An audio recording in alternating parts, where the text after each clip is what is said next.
Matt Walsh and Nick Carter are partners at Castle Island Ventures. All views expressed by them or the guests on this podcast are solely their opinions and do not reflect the opinions of Castle Island Ventures. Guests and hosts may maintain positions in the assets discussed in this podcast. You should not treat any opinion expressed by anyone on this podcast as a specific inducement to make a particular investment or follow a particular strategy, but only as an expression of their personal opinion. This podcast is for informational purposes only. Brought down by bad mortgage investments, Lehman, which has 25,000 employees, will be liquidated. The federal government loans American International Group, AIG, $85 billion. This is a different kind of market, and the Fed is asleep. The federal government is stepping in to stabilize Fannie Mae and Freddie Mac, the two mortgage giants that have been threatened by the housing crisis. The Bank of England has pumped £75 billion more into Britain's ailing economy with a new round of quantitative easing. You print a couple $1 trillion, and all of a sudden, people start to worry. So out of this worry, we have something called the Bitcoin. Welcome to On the Brink. I'm Matt Walsh.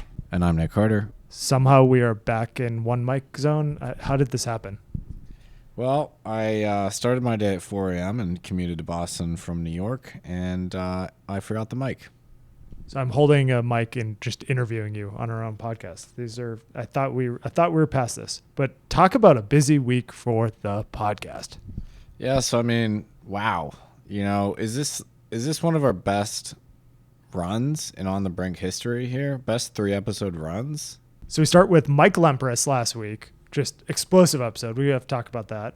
Then we have Nathan McCauley, co-founder of Anchorage, talking about the debanking, talking about all these important developments that are happening on the regulatory front.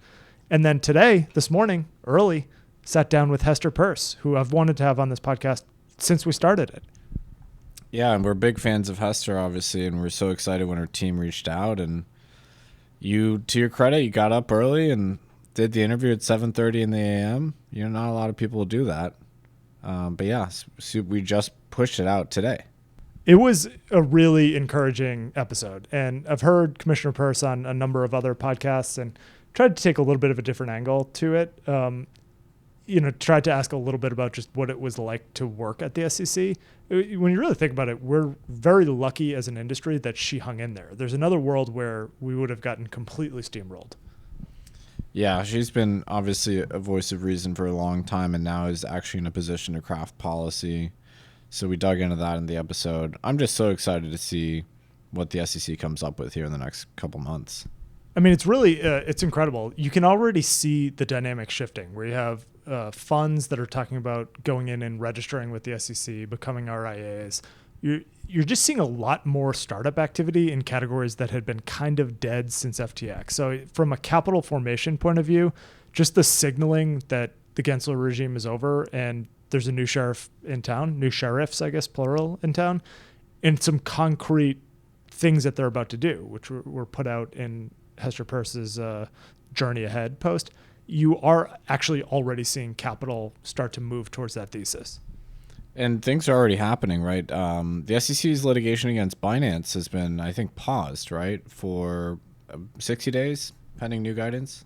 That's right. So the SEC and Binance have jointly agreed to press the pause button on that. You wonder if that means something's in the works. Is there a settlement in the works? Is there some policymaking that's coming down?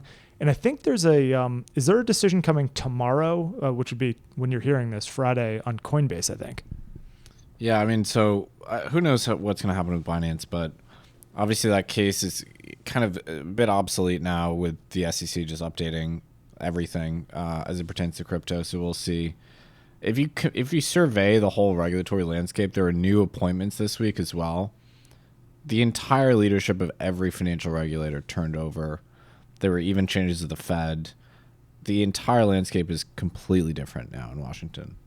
Yeah, so let's highlight some of the main ones here. So Brian Quintenz, who was previously at the CFTC, he's currently, as of, I guess, a couple days ago, head of crypto policy at Andreessen Horowitz. He was nominated by President Trump to chair the CFTC. Just a really good pick, I would say. Yeah, and you know, it's not like we need all these people to be explicitly pro-crypto or affiliated in some way with crypto firms. That's not necessarily the ask. The ask is just for fair rules of the road and fit for purpose regulation. But I guess it's a bonus that a lot of these people have expressed, you know, reasonable or favorable sentiments on crypto. Quintenz strikes me as someone that will get along with the SEC. I guess that's always the risk with the CFTC, that there ends up being this turf war between SEC and CFTC.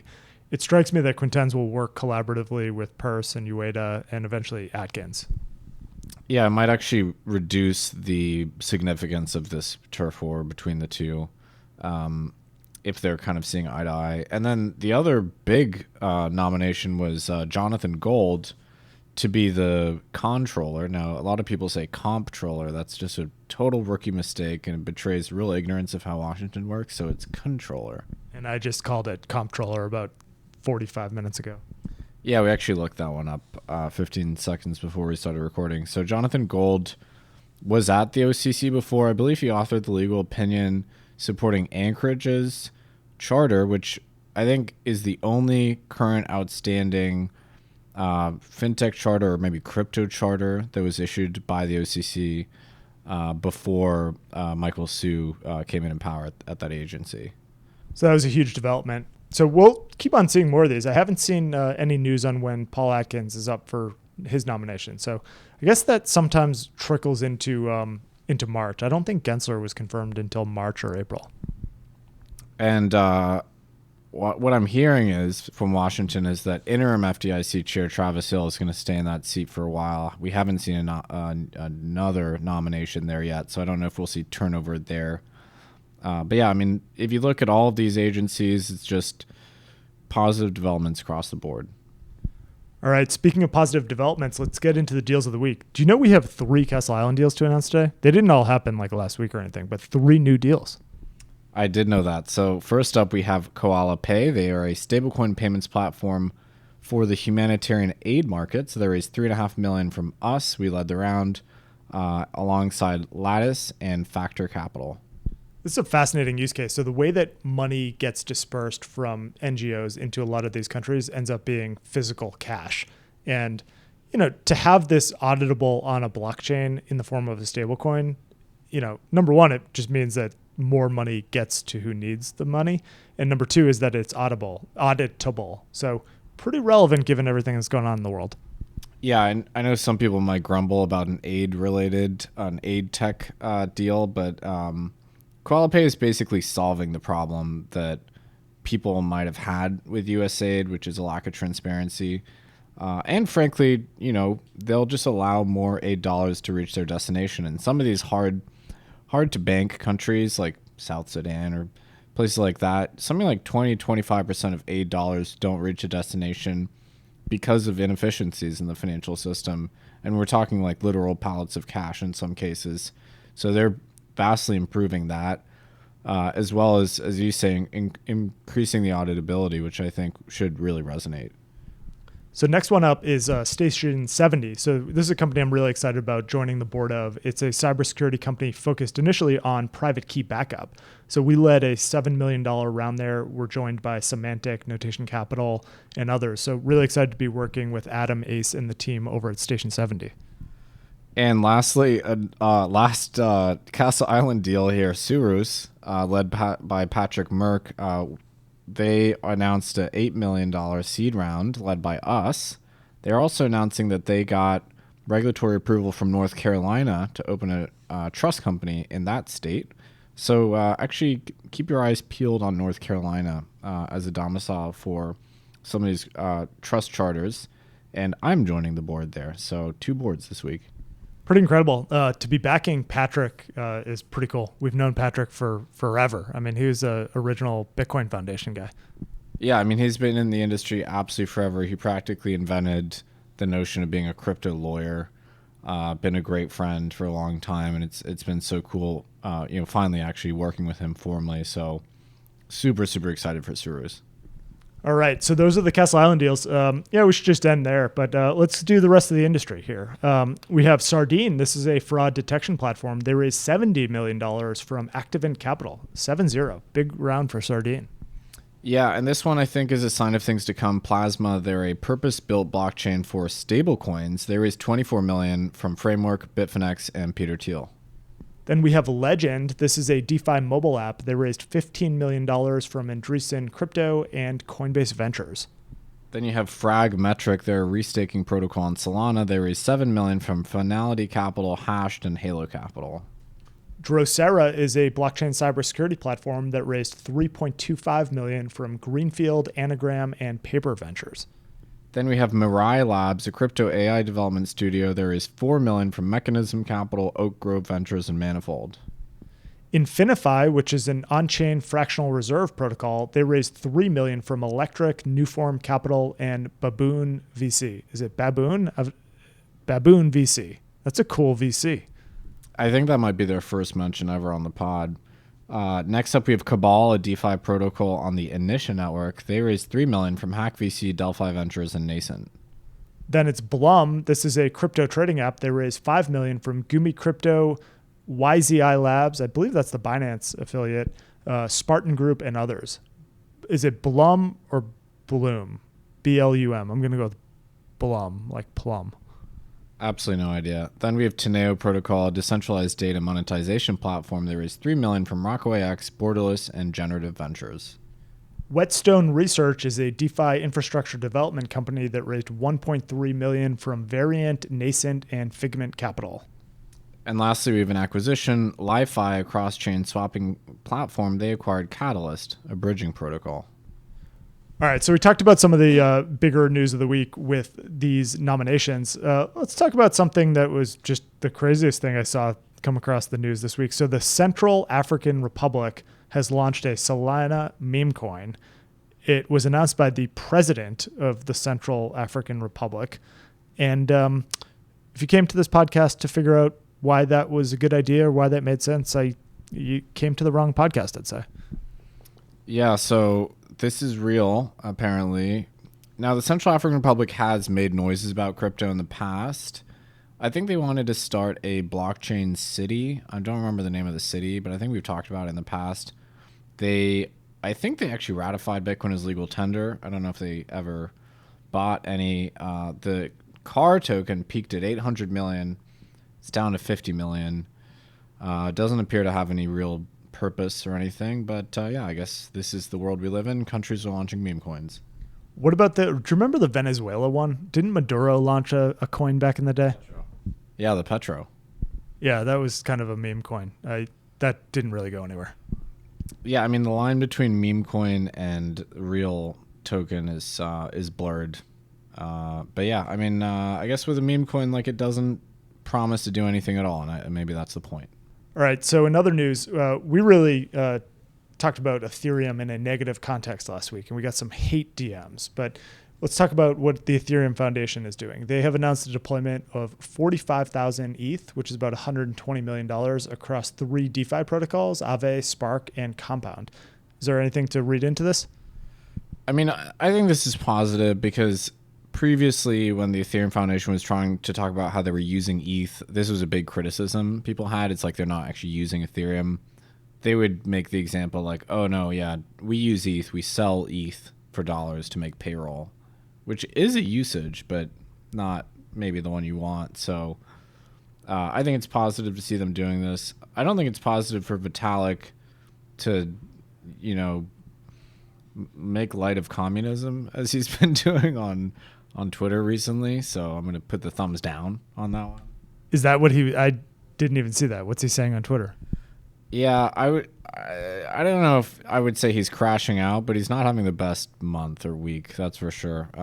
He maybe jokingly endorsed communism. Anyway, there seems to be a narrative problem over at Ethereum Foundation. I think maybe he should just step back from the keyboard for a bit. Isn't the radical markets guy, Glenn Weil, somehow affiliated with that whole orbit? It seems kind of on brand to me. Yeah, totally.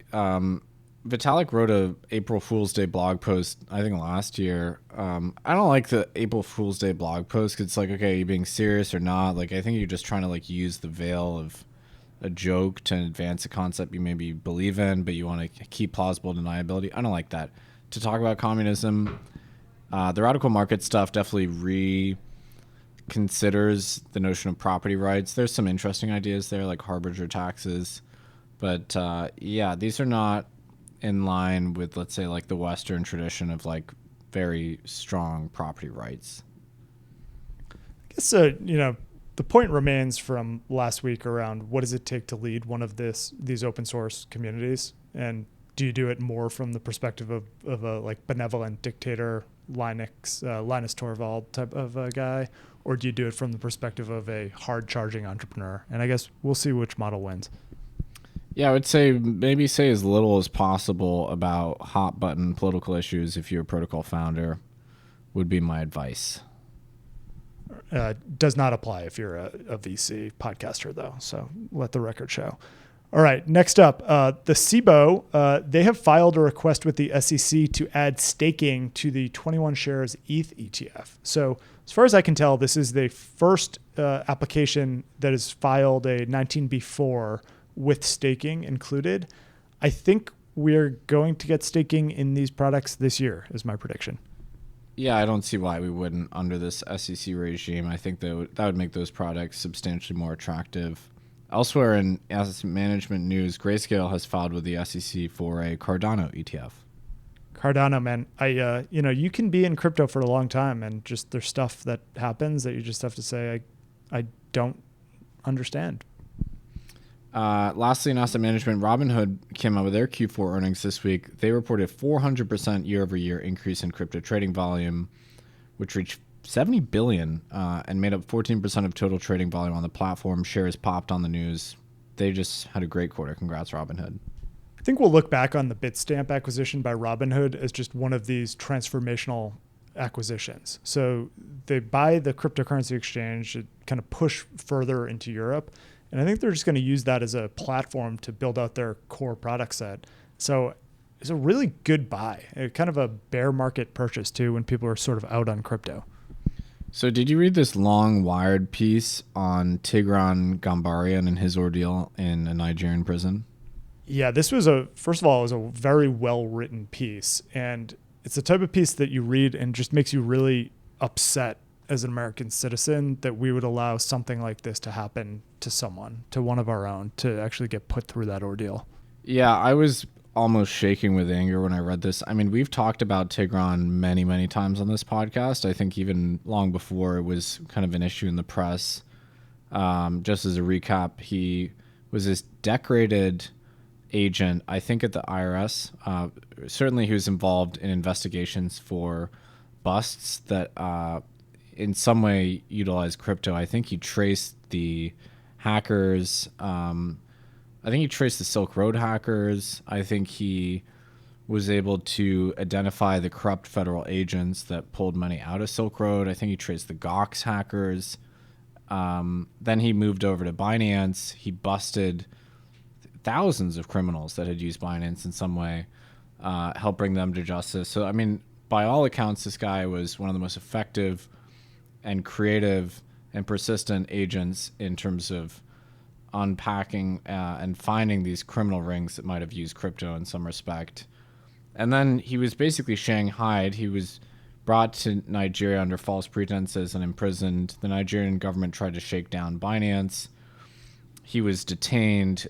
The other guy who was detained with escaped. Then Tigran went to prison. He was in solitary for a while, and his health deteriorated. He almost died, actually. And he was detained for something like 8 months, and the Biden administration just did nothing about it for the longest time. Absolutely nothing. And let me grab this. And I think this is a real violation of the social contract. I mean, this guy was a decorated federal agent. He secured billions of dollars in Bitcoin for the U.S. government with these investigations. Then he went over to Binance and did a lot of good over there, in my opinion, too, in sussing out criminality. And then he just gets left to rot in a Nigerian prison on trumped up charges that really had nothing to do with him. The Biden administration was aware of this. They chose to do nothing about it. And it really, really angers me that Biden and Jake Sullivan left him and knowingly let this guy almost die in prison. I think if you're an American, you'd expect that America would have your back if you're unjustly detained, especially by an ally, a friendly nation.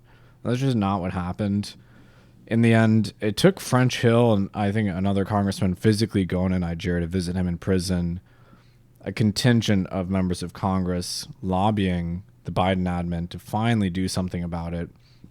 After, I think, 8 months, they finally secured a release for this guy. But honestly, I think the reason the Biden admin didn't care about his plight was just simply that it worked for Binance, and there was this DOJ settlement of Binance ongoing. But it just boils the blood. Like, this guy did nothing wrong. Nigeria was trying to effectively extort Binance for a very large payout because of their own currency crisis, which I don't think is really Binance's fault, frankly. Tigran was caught up in this and just left abandoned to his fate. I'm glad he's out, but what an ordeal for the guy. And I just feel like he was totally let down by his country.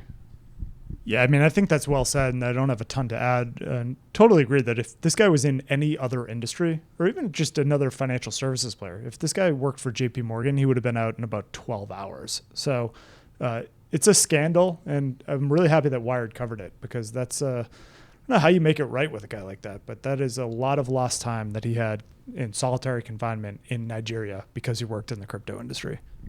So there was a good opinion piece in the Wall Street Journal today. Mike Lumpras, of course, just appeared on our podcast titled The End of Crypto's Choke Point.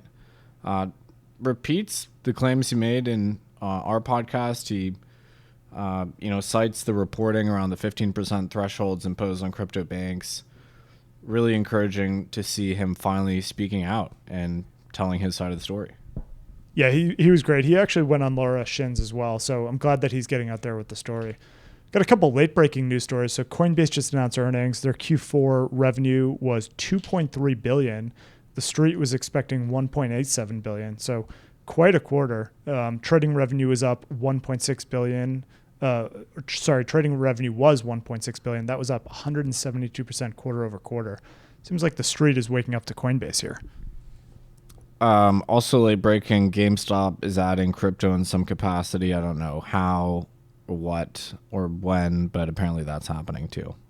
Do you think we could ever get that guy, Gil, on our podcast, the Roaring Kitty guy? I don't really like what he did in the end. He came back to Twitter, and just him being on Twitter and posting GIFs ended up pumping the price a lot, and then he disappeared again. As a second act, that was pretty disappointing. So I used to run indoor track against him. He was a ridiculously fast runner. So he ran for Brockton High, and that guy was running like a 4:08 mile. I'm not exaggerating. He was low fours on the mile. Wow, that's a piece of Matt lore I never knew. Yeah, I mean, he's fast, and I think that's in the Netflix thing too. Is he runs fast. Runs fast, and he was really good at pumping the price of one specific stock, and then was never heard from again. No, that's all you need. That's all you need is one. All right, so let's talk about the stablecoin bill. So we've got a Senate version, the Haggerty bill. We have a House version, which is called the Genius Act. They both look pretty good. Maxine Waters introduced another one. I guess, would you call this the minority representation on the House Financial Services Committee? It's like the Democrat version of the House bill. It's not surprising, but it is not good. Yeah, so there was a really helpful breakdown done by Scott Johnson, who's an awesome follow on Twitter, comparing the various bills. The Waters bill he says it could have been written by the American Bankers Association. I mean, it looks like it would be solely to the benefit of really big banks that basically hate stablecoins and not to the benefit of anyone else. I mean, there's all kinds of nonsense in here. I think there's an interpretation whereby there's criminality for anyone issuing a stablecoin even outside the U.S. that doesn't comply with this bill, which is insane, I think. There's provisions in here for the stablecoin has to provide a benefit to underserved communities, so completely ancillary, unrelated stuff. It's just not looking good at all, frankly. Yeah, we don't want the Fed overseeing this, so the OCC needs to be in charge of this. I don't fundamentally understand why Waters is still pushing on this. It is the tide has moved in the other direction, and you would think that some of the impact of this election on some of the down ballot races would have at least made her a little bit more aware of what she's doing. Yeah, Scott says in his Twitter thread, this bill repeats all the same mistakes around centralizing supervision and certain regulators with little transparency. We saw how well that went with the choke point stuff. He also says it's designed to prevent a level playing field that fosters innovation in the space, giving priority to large financial institutions. It's just not what we need right now. And obviously this version of the bill would not pass. You know, the Republicans have majorities, but they only have slim majorities in both houses. This will need to be a bipartisan effort. And as currently written, this bill cannot be reconciled with the other Republican proposed drafts. So hopefully you get some movement there. Wonder who actually wrote this. I think the assertion that it might be the Bank Policy Institute is probably a pretty good guess. Someone that hates stablecoins wrote this bill. All right, so the price of Bitcoin went down a little bit this week. Price of generally most crypto assets went down this week. What are we thinking here? CPI print, tariffs, everything's macro right now. We're macro experts again. Yeah, I mean, look, I think the market was expecting more dovishness on the tariffs, and that's just not what we're getting. It was definitely a hot CPI print. I think Trump's policies are structurally inflationary. Price of eggs. I can't actually buy eggs. Have you been able to buy eggs in weeks? Eggs are definitely in short supply. If people are buying that like egg white in a carton thing, I don't like those. I can't get eggs anywhere, and eggs are like 60% of my diet, so it's just not going well for me. But that's because they killed all the chickens because of the bird flu, right? That's why. Yeah, but, you know, maybe there's a way to blame Trump. Anyway, you know, tariffs, onshoring, domestic industry, deglobalization, growth, these are all inflationary things, and the market's pricing in later cuts. They're pushing back the cuts. So, yeah, it's bad for risk assets. You know what we need to do is someone who's an expert on the gold market needs to come on this podcast because there's a lot of dislocations happening in gold. Gold is very volatile right now. I don't know if there's a big trade going on or someone's moving a lot of gold back to the U.S. What's going on with gold?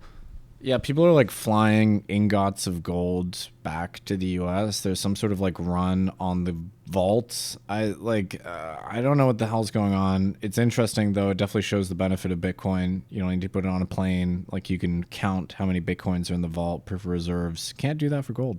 Yeah, someone needs to get on our X pages and just start telling us what's going on in the gold market because that's interesting and it doesn't seem to have any correlation to the Bitcoin market right now. You know what other commodity is going up is tungsten.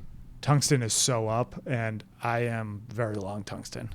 Yeah, so a lot of people got long tungsten because we started this, and others started this campaign to advocate for the acquisition of the tungsten commodity directly in the hands of retail.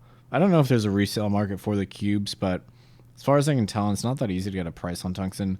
The price of tungsten has gone up. I think it's because China produces like 80% of all the world's tungsten, and you know, the trade links between the two countries being severed. So after years, I think the tungsten thing was in 2021. We're finally vindicated on the tungsten trade. I think you just have to hodl that. I don't even look at the prices. I just, buy a little bit more tungsten every paycheck. You just hodl that, deep cold storage.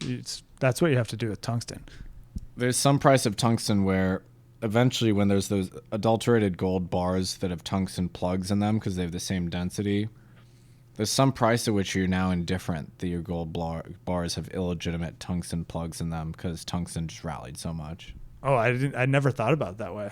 That's an interesting perspective on it. But there's a lot of people in the crypto industry that are very long tungsten. So there might come a time when there's an industrial need for tungsten and the crypto people come to the rescue. And just the plot has completely shifted. That's actually a great point. So like a patriotic duty to turn in your cubes so that we can make like armor-piercing rounds or something. Yeah, and all we're going to ask for that is no capital gains on cryptocurrencies. I think that's a fair trade. All right, so we're going to leave it there. It's been a busy podcast week. We will be back next week. Everybody have a safe and healthy weekend, and we will see you on Monday.